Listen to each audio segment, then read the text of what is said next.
Hello everyone, this is Sunil Jangde, your physics educator. Welcome to the channel. तो कैसे आप सब? आज हम इस वीडियो के अंदर करेंगे यार एक बढ़िया वाली स्ट्रेटजी को डिस्कस। क्लास 12 फिजिक्स में अगर आपको डर लग रहा है, अगर आपने अच्छे से नहीं पढ़ी है और आपको लगता है कि कहीं ना कहीं आपका हाफ ईयरली उतना अच्छा नहीं जाएगा, तो भाई डरना नहीं है। मैं आप लोगों के साथ हूँ और मैं आप लोगों को बताऊंगा इस वीडियो में कि कैसे आप अपने हाफ ईयरली एग्जाम को फोड़ सकते हैं।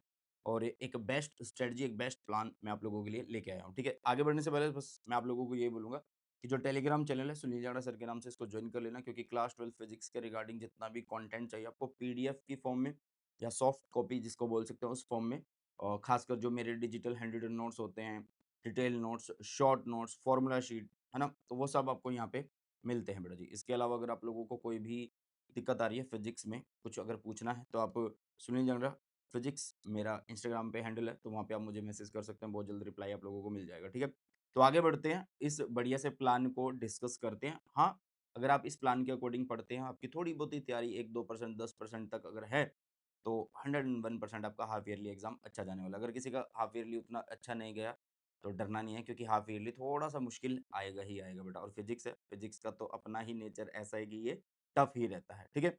तो सबसे पहले आपको क्या करना है बेटा, सबसे पहले आपको अपना सिलेबस पता होना चाहिए। मोस्टली क्या है कि हाफ सिलेबस आता है या फिर रे ऑप्टिक्स को जोड़ दिया जाता है। चैप्टर नंबर 8 तो जो मैं उसको क्यों काउंट नहीं कर रहा हूँ, क्योंकि अपने आप में एक छोटा-सा ही चैप्टर है और ज़्यादा दिन का भी नहीं है। दिन नहीं, मतलब वो तो 1-2 घंटे में ही हो जाता है। ओके? तो आपको सबसे पहले अपना सिलेबस जान लेना, और मैं आप सभी बच्चों से एक रिक्वेस्ट करना चाहूँगा, जो बच्चे इस वीडियो को देख रहे हो, तो अपना सिलेबस ज़रूर से कमेंट करके जाना, ताकि उसके ऊपर कुछ वीडियोज़ जो मैंने प्लान करी है, मैं वो आप लोगों के लिए लेके आऊँ। ठीक है? सिलेबस पता लगेगा तभी फ़ायदा, नहीं तो चैनल के ऊपर तो कंटेंट ऑलरेडी बना रखा है यार। ठीक है? तो वैसे होता है चैप्टर 1 से 7 तक। और अगर कई स्कूल ऐसे हैं जो चाहते हैं कि नहीं यार, बड़े चैप्टर्स हम दे दें बच्चों को, तो वो रे ऑप्टिक्स को लगा देते हैं, जो अपने आप में 10 से 11 नंबर का आता ही आता है। ठीक है? तो सिलेबस ज़रूर से आपको पता होना चाहिए अपने हाफ ईयरली एग्ज़ाम के लिए। इसके अलावा बेटा जी, अगर आपको सिलेबस जब पता लग जाए, तो आपको डिवीज़न कर लेनी है उस अपने सिलेबस की। कैसे डिवीज़न करनी है? ईज़ी, मॉडरेट एंड डिफ़िकल्ट के हिसाब से। मतलब आपको ये देखना है कि यार ये जो 7 चैप्टर हैं जो मैंने थोड़े बहुते पढ़े हैं, या कभी-कभार टीचर की क्लास लगा ली थी या मेरी वीडियोज़ देख ली थी, तो कोई चैप्टर आसान लगा होगा, कोई तुम्हें लगा होगा कि हाँ यार ये थोड़ा-सा मॉडरेट है, ये थोड़ा-सा डिफ़िकल्ट है ना?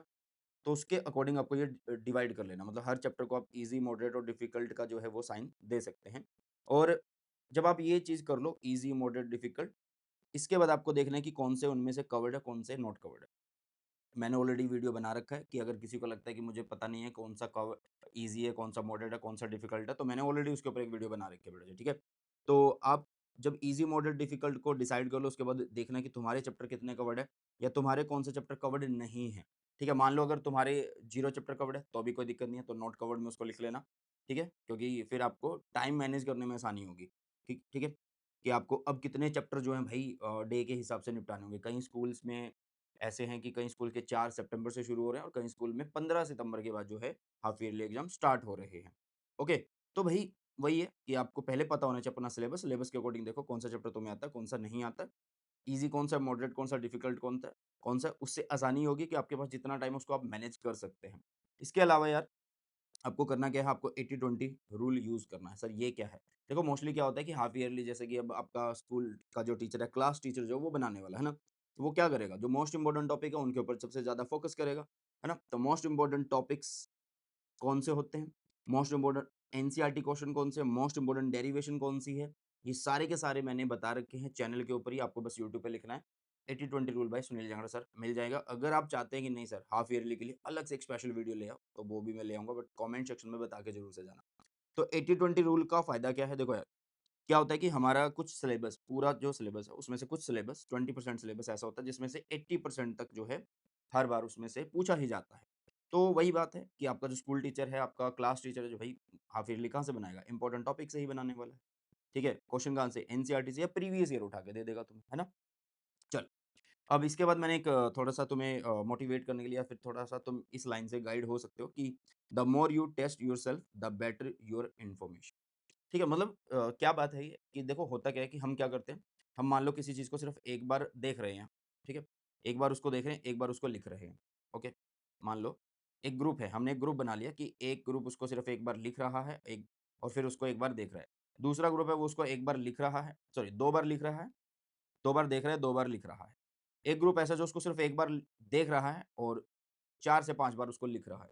तो आपको लगेगा यार जिसने उसको देखा है, ज़्यादा देखा है मतलब जिसने उसको ज़्यादा बार देख लिया तो शायद से वहाँ पे ऐसा हो सकता है कि भई उनके नंबर ज़्यादा आ जाएँ क्योंकि उन्होंने 2 बार देखा है और 2 बार अच्छे से लिखा। नहीं, नंबर उसके ज़्यादा आने वाले हैं भई जिसने 1 बार देखा और उसके बाद ज़्यादा से ज़्यादा प्रैक्टिस करी। मतलब कभी भी ऐसा मत करना कि कोई चीज़ तुमने एक बार पढ़ ली, ठीक है, रिवाइज़ कर ली, उसको दोबारा से रिवाइज़ करे जा रहे हो, पढ़े जा रहे हो, रिवाइज़ करे जा रहे हो, पढ़े जा रहे हो। नहीं, भाई उसके बाद अपने आप को टेस्ट करो ना, तुम्हें क्या आता है? क्वेश्चन की प्रैक्टिस ज़्यादा करो।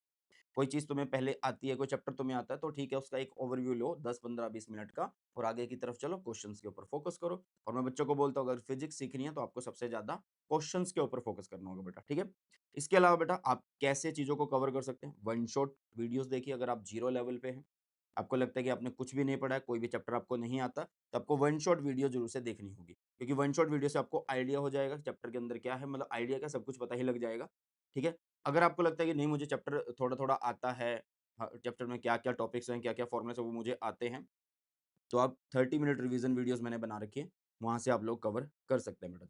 अगर फिर भी ऐसा लगता है कि नहीं यार, मुझे चैप्टर बिल्कुल टॉप का आता है, मुझे रिवीजन की भी इतनी ज़रूरत नहीं है, बस थोड़ा-सा बस टच करना है बस चैप्टर को 5, 7, 10 मिनट, तो आप बेटा जी मेरे शॉर्ट नोट्स यूज़ कर सकते हैं जिसमें आपको पूरा चैप्टर मिल जाएगा और पूरे चैप्टर को आप 5-10 मिनट के अंदर रिवाइज़ कर सकते हैं और उसके बाद जितना हो सके मैक्सिमम क्वेश्चन आप प्रैक्टिस करें। क्वेश्चन कौन से लगाने चाहिए? क्वेश्चन लगाने चाहिए भई आपको लास्ट 5 ईयर्स के और एनसीईआरटी के सोल्ड एग्जांपल इस टाइप के क्वेश्चन आपको लगाने चाहिए। तो आपको कौन-सी बुक से क्वेश्चन लगाने हैं? देखिए एनसीईआरटी के तो बता दिया मैंने कि आपको एनसीईआरटी के सोल्ड एग्जांपल लगाने हैं, ठीक है? और सारे लगा लेना इवन बोर्ड एग्जाम में तो रिपीट होते ही हैं वो भी सोल्ड एग्जांपल। इसके अलावा बेटा जी आपको मैं एक बढ़िया वाली बुक बताता हूँ, ये आती है ओसवाल गुरुकुल की तरफ से एक बढ़िया वाली दी बेस्ट बुक है। बुक का नाम है मोस्ट लाइकली क्वेश्चन बैंक है, सीबीएसई क्वेश्चन बैंक है। खास बात क्या है आप लोग देख सकते हैं कि इसमें आपको 2025 के बोर्ड पेपर जो है वही वो मिलते हैं। साथ में कंप्लीट जो है एक्सप्लेनेशन मिल रही है एमसीक्यू की, कंपीटेंसी बेस्ड क्वेश्चन मिलते हैं और साथ में सर्च रीजन क्वेश्चन भरपूर मात्रा में मिले हुए हैं। तो ये बुक का जो लिंक है आपको डिस्क्रिप्शन बॉक्स में मिल जाएगा। अगर आपको लग रहा है कि नहीं यार मेरे पास ऑलरेडी बुक है, तो आप अपनी बुक से करिए। अगर आपने बुक नहीं खरीदी है, तो अभी खरीद लीजिए। अगर आपको लग रहा है कि 10-12 दिन अभी बचे हुए हैं, हाफ ईयरली आने में, तो भी बुक को खरीद लो यार, क्योंकि आगे बोर्ड एग्ज़ाम भी तो है, उसमें भी तो आएगा। प्री बोर्ड है, फिर फाइनल है, तो वहाँ पे काम आने वाली है। ओके, तो ये एक तरीका है यार अपना हाफ ईयरली को फोड़ने का, बट वही है कि आप अगर पढ़ोगे, मेहनत करोगे, तो 101% आपके जो मार्क्स हैं, आपका जो स्कोर है, वो अच्छा आने वाला है। बिना पढ़े कुछ नहीं होगा और फिज़िक्स में तो बिल्कुल नहीं होगा। बाकी चीज़ों में हो सकता है, बट इसमें नहीं हो सकता। इसमें तुम्हें माफ़ी नहीं है, इसमें तुम्हें पढ़ना ही पड़ेगा, ठीक है? चलो यार, तो ये थी एक बढ़िया वाली स्ट्रैटेजी आपके हाफ ईयरली एग्ज़ाम को देखते हुए, स्पेशली क्लास 12 फिज़िक्स के लिए। अगर आपको इसके अलावा कोई और वीडियो चाहिए हाफ ईयरली के लिए, मतलब कोई हेल्प चाहिए फिज़िक्स के रिगार्डिंग, तो आप कमेंट सेक्शन में मुझे बता के जाना। तो उसके ऊपर कोशिश करेंगे कि वीडियो जल्दी से जल्दी बना दी जाए, ठीक है? चलिए, सो बाय, टेक केयर, जय हिंद, वंदे मातरम।